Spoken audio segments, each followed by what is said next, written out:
কোনটা খাবা বলো? এটা ঠিক আছে, এটা ধরো। তাসলিমা ভাবি লিখতে গিয়ে তেরা বেলাটা হয়েছে যে তাসলিমা জায়গা আ লেখা হয়েছে। সুন্দর হয়েছে, সুন্দরটা হয়েছে, লেখাটা খুব সুন্দর হয়েছে।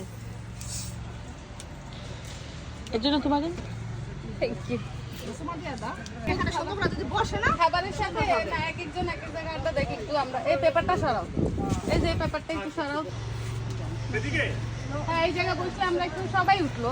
ওকে ওকে আমরা খুব আজকে তো খুব সুন্দর লাগছে তোমাদেরকে। না তুমি বেশি কথা বললে হবে না।